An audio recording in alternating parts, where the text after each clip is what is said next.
I sacrificed my health, I sacrificed my friend groups, I sacrificed my family, I sacrificed my sanity, I sacrificed every single part of my life. I sacrificed. But I look back now and I'm grateful that I did. Come from money? No.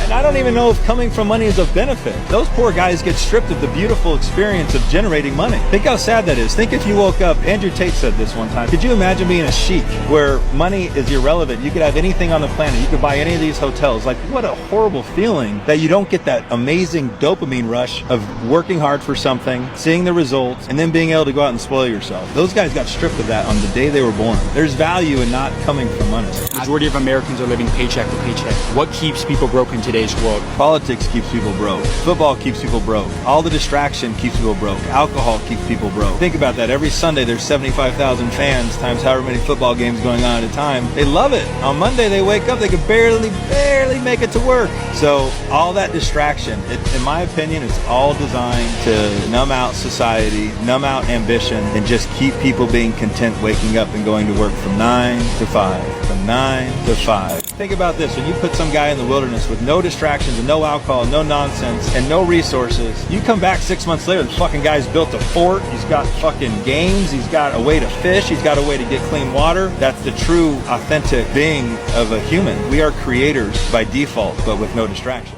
Okay, so that video has been getting millions of views on TikTok, and I understand why, and I understand what the guy is saying. But the TikTok page that it is on is being ran by some young men who are eager for business development. But let's look at this from the perspective of someone in their 40s like myself. Am I happy? Yes. Am I financially successful? Yeah. If you're going to be successful and happy, let's not confuse the two, because I know people who are multimillionaires and they are miserable. And I know guys making 40 grand a year or less and they're happy. They do their 9 to 5, they go home, they coach their kids' sports teams, they're very happy. One of the things that I want you to be thinking about as we continue this video is that success is correlated with happiness. If you're happy, you're successful. And when you become an old person and your kids and grandkids want to spend time with you, you're successful. You may have all the money in the world, but if nobody can stand to be around you, I wouldn't call that success. And it reminds me of the movie Walk the Line about Johnny Cash, played by Joaquin Phoenix.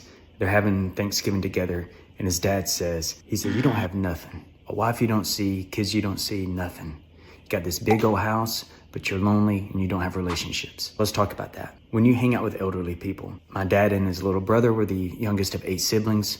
So as I grew up, all of my aunts and uncles were almost old enough to be my grandparents, and some of them were. But we gathered together a lot. It was an 800-person town. It was a small town in rural Alabama.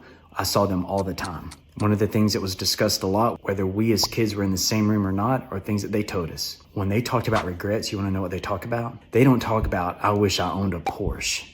They don't talk about, I wish I owned a multi-million-dollar company. They don't talk about that. I wish I'd spent more time at my 9 to 5. That's not what they say. You know what they talk about? They do talk about regret. I wish that I had taken more risks. They do talk about that. And I'll credit the spirit of that video you watched to this guy was not afraid to take risks. But they talk about, they wish that they had taken better care of their health. They wish they had spent more time with their kids. And they wish that they had found reconciliation with people that they loved that they don't see anymore or who have passed away. So I want you to think about this. Take risks, go after it. And if you want a Porsche, if you want a Ferrari, that's your business. The fact that you can make money or inherit money and go buy you a luxury vehicle, that doesn't impress me at all. You know what would impress me though? Is for you to live your entire life and all of your kids and grandkids, they all want to spend time with you. As a matter of fact, they can't wait to see you again so that they can spend more time with you. You can take the risks and have all the money in the world, but at the end of the day, that's not what the elderly people are talking about. They're talking about their health, and they're talking about relationships, especially their kids. Or they're talking about someone they loved dearly who they wish that they had been able to reconcile with or tell them that they love them more. My own dad said that one of his regrets was he didn't tell his mom he loved her enough. And then his sister said, well, if she was alive today and she heard you say that, what do you hear her telling you? And he said, I hear her telling me that she knew that I loved her. You may already know this stuff, but I bet you know somebody that needs to see this video. Why don't you send it to them?